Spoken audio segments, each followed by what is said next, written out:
আপনারা জানেন যে ৩২,৬৬৬টি পূজা মণ্ডপ ইতিমধ্যে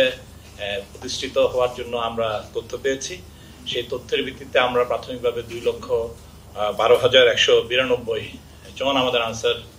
সদস্য, বাংলাদেশের সর্ববৃহৎ মোতায়েন অ্যাকচুয়ালি এটা হচ্ছে।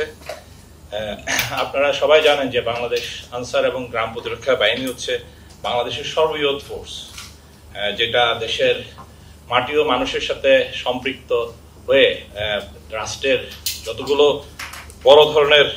আয়োজন থাকে, মূলত আমাদের আর্থসামাজিক হোক বা জননিরাপত্তা নিশ্চিতকরণের ক্ষেত্রে হোক, সর্বক্ষেত্রে আমাদের এই সুবৃহৎ বাহিনী হিসাবে আমাদের সদস্যরা তাদের দেশের সেবায় এবং দেশের সকল অর্পিত দায়িত্ব যেগুলো আছে সেগুলো নিরাপত্তা হোক বা সামাজিক হোক সেটা পালন করার জন্য অঙ্গীকারবদ্ধ। এই বছর আপনারা জানেন যে পরিবর্তিত আমাদের যে নতুন বাংলাদেশের প্রেক্ষাপটে আমরা এবার বিশেষভাবে এই দুর্গাপূজা শুরু হওয়ার আরো অনেক আগে, প্রায় 1 মাস আগে থেকেই আমরা আমাদের গ্রাম পর্যায়ে, উপজেলা পর্যায়ে আমাদের যারা তারুণ্য নির্ভর যে তরুণ তরুণীদেরকে, যারা 18 থেকে 25 বছর বয়সের মধ্যে, তাদেরকে নিয়ে আমরা আমাদের যে স্বেচ্ছাসেবী সংগঠন, আপনারা জানেন যে বাংলাদেশ গ্রাম প্রতিরক্ষা বাহিনী যারা স্বেচ্ছাসেবক হিসেবে কাজ করে থাকে, তো তারুণ্য নির্ভর সেই স্বেচ্ছাসেবকে প্রশিক্ষিত করার জন্য আমরা আমাদের কার্যক্রম করি এবং সেইভাবে পরিকল্পনা গ্রহণ করি। ইতিমধ্যে একটা ব্যাচের, একটা গ্রুপের আমরা অ্যারাউন্ড 30,000-এর মতো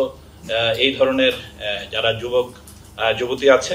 তাদের প্রশিক্ষণ ইনশাল্লাহ গত সপ্তাহে আমাদের শেষ হয়েছে, গত বৃহস্পতিবারে। এখন ওরা আমাদের এই যে সামনের যে ডিউটি আসন্ন, যে শারদীয় দুর্গাপূজার যে নিরাপত্তার যে দায়িত্ব, সেটা দায়িত্ব নেওয়ার জন্য প্রস্তুত। 6 দিনের যে সম্মিলিত যে আমাদের মোতায়েন, সেটা ছাড়াও আমরা ঢাকা মহানগরীতে আমরা প্রায় 1078টি পূজা মণ্ডপ আছে আমাদের,